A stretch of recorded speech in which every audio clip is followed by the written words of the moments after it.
नमस्कार, आदाब और गुड मॉर्निंग प्यारे बच्चों। इस वीडियो में हम 12th क्लास की एजुकेशन का एक टॉपिक पढ़ने जा रहे हैं जो कि 5th टॉपिक हमारा आज का रहेगा इस यूनिट का। तो ये लास्ट टॉपिक रहेगा। एक टॉपिक इस वीडियो में से बचेगा, वो आपने खुद कंप्लीट करना। वो काज़मी रिपोर्ट है जो 1950 में आई थी। तो हम ये यूनिट जो पढ़ रहे हैं कि जो मिशनरीज़ थे या डोगरा रूल में एजुकेशन में जो सुधार लाया था, एक इम्प्रूवमेंट लाया था जम्मू एंड कश्मीर में, वो कैसे आया था, क्या क्या चीज़ें की है। तो हमने अभी तक जितनी वीडियो पढ़ी इसमें यही पढ़ा कि जो भी रूलर आया, चाहे राजा था, महाराजा या मिशनरीज़ लोग थे, हर किसी ने कोशिश की है कि एजुकेशन का फैलाव अच्छा हो, एजुकेशन को फैलाने में और एक अच्छी एजुकेशन देने में अपना अपना रोल प्ले किया। वैसे ही हमने फर्स्ट टॉपिक जो पढ़ा था, मैं थोड़ा सा रिवाइज करवा दूँ। टिंडेल बिस्को स्कूल था 1881-82 में, ये भी श्रीनगर में खोला गया था। ये मिशनरीज़ ने खोला था कि उनका भी यही मकसद था कि अच्छी एजुकेशन दी जाए। फिर एक इदारा था अंजमनुल नुसरतुल इस्लाम जो 1905 में था। फिर डोगरा रूलर्स ने भी एजुकेशन देने में अपना ताउन अदा किया। शार्प कमेटी की रिपोर्ट आई। फिर केजी साइदीन रिपोर्ट जो हमने कल ही पढ़ी। तो काज़मी रिपोर्ट आप खुद करोगे। और लास्ट में जो टॉपिक आपका ये बचता भगवान साहे कमेटी जो आज हम पढ़ने जा रहे हैं। शार्प कमेटी में हमने जैसे देखा था कि जो महाराजा प्रताप सिंह थे, उन्होंने क्या किया था, उन्होंने भी एक कमेटी कंपोज की थी, सर हेनरी शार्प जिसके चेयरमैन थे, ताकि जो भी कमियां रह गई एजुकेशन में वो पूरी की जाए। वो हमने पढ़ा। उसके अलावा साइदीन ने एक कैंपेन चलाई थी, केजी साइदीन ने, इलिटरेसी को ख़त्म करने की, अनपढ़ता को ख़त्म करने की।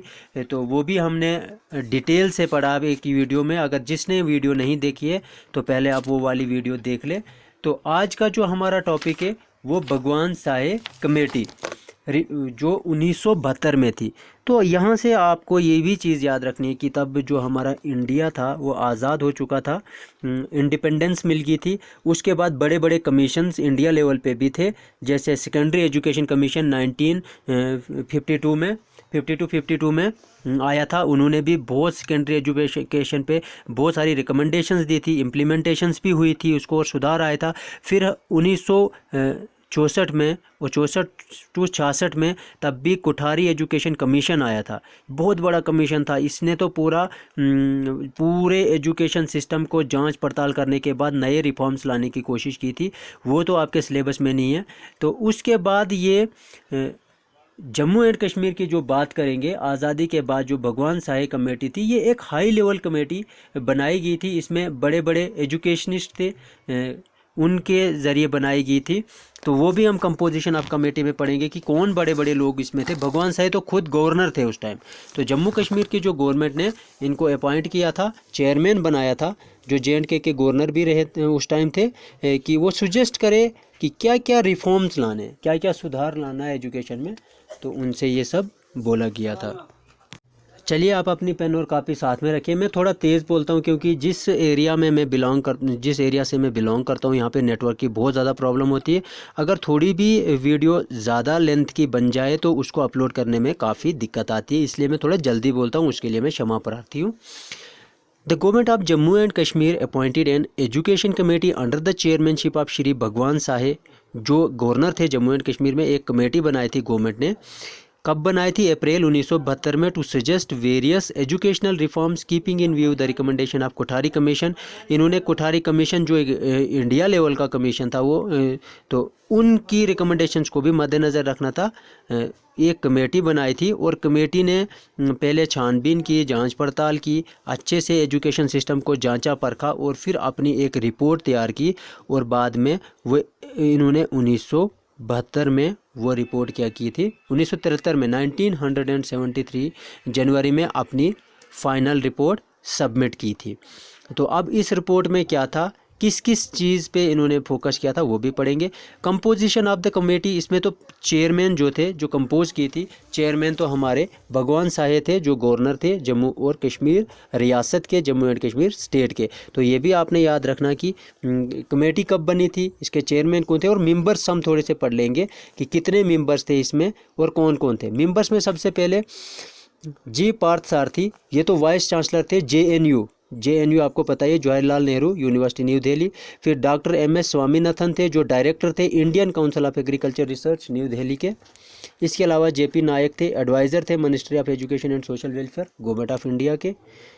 NK मुखर्जी थे, मुखर्जी जो chief secretary government of Jammu and Kashmir के चीफ सेक्रेटरी रहे थे।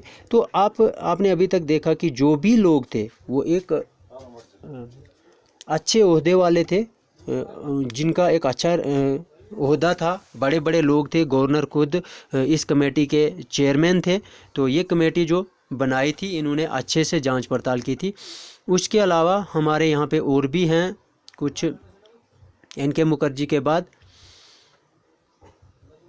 महमूदा अहमद अली हैं। नेक्स्ट महमूदा अहमद अली शाह। उस टाइम ये क्या थे? ये थे principal government college for women college के प्रिंसिपल थे, एजुकेशनिस्ट थे एक अच्छे, जो कश्मीर के थे, श्रीनगर के थे। इनके साथ डॉक्टर आगा अशरफ अली, ये head of the teaching department university of Kashmir Srinagar के HOD थे, टीचिंग डिपार्टमेंट के head of the teaching department. तो यूनिवर्सिटी ऑफ कश्मीर, इनको भी कमेटी का एक मेंबर रखा था। अब दोनों देखो, जम्मू की एक मेन यूनिवर्सिटी और कश्मीर की यूनिवर्सिटी, इन दोनों के एक जम्मू यूनिवर्सिटी से कौन थे? प्रोफेसर सत्यभूषण, ये जम्मू यूनिवर्सिटी से थे, ठीक है। और डॉक्टर आगा अशरफ अली ये कश्मीर यूनिवर्सिटी के थे। इसके अलावा chief secretary government of Jammu and Kashmir ये भी इसमें शामिल थे, मिनिस्ट्री। उसके अलावा एडवाइज़र थे ministry of education social welfare, जो ऊपर हमने पढ़ा। तो आप इनसे ये चीज़ देख सकते हो कि कितनी बड़ी कमेटी बनाई गई थी। फिर इन्होंने जब अपनी एक रिपोर्ट तैयार की जम्मू एंड कश्मीर की एजुकेशन के बारे में, फिर इन्होंने अपनी रिकमेंडेशंस दी थी। क्या क्या रिकमेंडेशन दी थी? इन्होंने पहला पॉइंट कहा था strengthening of secondary education. Secondary education जैसे हमने पढ़ा वो 9th से स्टार्ट होती है और 12th तक, इसमें भी 2 पार्ट्स किए। तो इसको स्ट्रेंथन करना, ठीक है, इसको और ज़्यादा मजबूत करना। स्ट्रेंथन इससे कि अच्छी केयरफुल प्लानिंग करनी है कि सेकेंडरी स्कूल की लोकेशन कहाँ पे होनी चाहिए, कैसी जगह पे ये स्कूल बनाना। फिर उन्होंने कहा कि जो सिलेबस है, जो करिकुला है, जो एक करिकुलम होता है, उसको रिवाइज करना, रिवीजन करना और अपग्रेड करना, नई चीज़ें इसमें ऐड करनी है और अपडेट करते रहना इसको टाइम टू टाइम, जो भी सेकेंडरी का करिकुलम होगा या सिलेबस होगा। Raising the standard of school education, अब स्कूल एजुकेशन का भी स्टैंडर्ड रेज करना था। प्लानिंग सही होनी चाहिए थी, प्रॉपर लोकेशन होनी चाहिए थी, institutional planning, improving general education, तो टीचर की क्वालिटी वगैरह सारी चीज़ें इसमें इम्प्रूव करनी थी। ट्रांसफॉर्मेशन ऑफ एजुकेशन सिस्टम, जो हमारा एजुकेशन सिस्टम है इसको ट्रांसफॉर्म करना, जैसे पहले था वैसा नहीं, एक नए पैटर्न पे इसको ऑर्गेनाइज करना था, नए पैटर्न पे चलाना था। और एक ऐसा प्रोविज़न रखना था जिसमें यूनिवर्सल एजुकेशन वो होती है जो हर किसी तक पहुँचे, हर कोई बेनिफिट एजुकेशन का ले सके, ऐसा प्रोविज़न बनाना कि हर कोई यूनिवर्सल एजुकेशन ले। जैसे भी कंपलसरी कर दिया था प्राइमरी, आज भी तो है, वो उस टाइम से ही चलते आया। आज तो हम काफ़ी आगे आ चुके हैं कि उस टाइम हर कोई एजुकेशन नहीं ले सकता था, इसलिए इन्होंने एक प्रोविज़न बनाया था कमेटी ने कि जो प्राइमरी एजुकेशन है वो तो तकरीबन सभी बच्चे उससे फ़ायदा लें। इसके अलावा उन्होंने बहुत सारे और भी पॉइंट्स किए थे, हम 10-12 पॉइंट्स डिस्कस करेंगे, बाकी आप अपने नोट्स या नोटबुक से लिख लोगे। तो इन्होंने कहा था इनफॉर्मल एजुकेशन का भी एक प्रोविज़न होना चाहिए, इनफॉर्मल एजुकेशन भी बच्चों को देनी चाहिए। इनफॉर्मल एजुकेशन के अलावा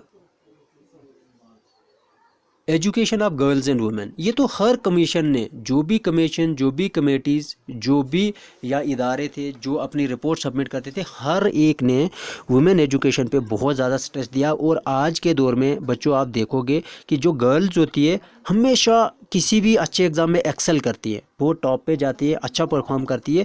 तो ये शुरू से ही फोकस रहा कि पहले वुमेन्स को भी एजुकेट किया जाए, क्योंकि अगर एक लड़के को एजुकेट करते हैं तो एक ज़्यादा से ज़्यादा एक जॉब लेके एक फैमिली को चलाता। अगर एक वुमेन को एजुकेशन दी जाती है तो समझो पूरी फैमिली की एजुकेशन दी जाती है। इसके अलावा integrated programme for preschool children, अब स्कूल से पहले जो बच्चे होंगे उनके लिए भी कुछ प्रोग्राम्स होने चाहिए, ये भी रिकमेंड किया था इन्होंने। इसके अलावा कहते न्यू एजुकेशन पैटर्न लागू किया था। प्राइमरी मिडिल स्कूल जैसे आज 1st to 8th था, 6 से 14 साल की उम्र रखी थी। सेकेंडरी जैसे 9th से 12th अभी मैंने कहा उसकी उम्र 14 से 18 साल थी। फिर यूनिवर्सिटी स्टेज आज आ गए थे, तो ये इसमें इन्होंने ऐड किया था। इम्प्रूवमेंट ऑफ टेक्स्ट बुक्स में भी कुछ सुधार लाना था। Adopting new methods of teaching, नए नए तरीक़ों से पढ़ाना था। किसी भी तरीके से इसको एक अच्छी एजुकेशन बनानी थी, तो ये भी इन्होंने बोला था। Adopting new method, increasing teaching facilities, जो भी टीचिंग में नई फैसिलिटीज़ होंगी वो भी इंक्रीज़ करनी होगी, इस पे भी इन्होंने फोकस किया था। तो इसमें और भी रिकमेंडेशंस थी। फिर इम्प्लीमेंटेशंस क्या क्या चीज़ें हुई आप इसमें पढ़ोगे, ज़्यादा बोर नहीं होना आपने, सिंपली पहले समझना। और हर एक कमेटी का यही मकसद रहा, हर एक कमीशन का यही मकसद रहा कि जो भी न्यू स्ट्रेटजीज़ हैं वो एजुकेशन में अपनाई जाए, एक क्वालिटी एजुकेशन में लाने की कोशिश की जाए। तो आप हर एक में ये एक मेन पॉइंट रखोगे अपने मन में कि हर किसी कमेटी या कमीशन का यही मकसद रहा कि वो अच्छी से अच्छी तालीम दे। तो आप इसको अच्छे से तैयार करोगे। हम नेक्स्ट वीडियो में मिलेंगे, तब तक के लिए धन्यवाद। ये वीडियो ऐसे भी 10 या 12 मिनट की वीडियो बन जाती है तो अपलोड करने में दिक्कत आती है। ये ही रीज़न है कि मैं थोड़ा जल्दी एक्सप्लेन करता हूँ, आप इसको बार बार देख सकते हैं।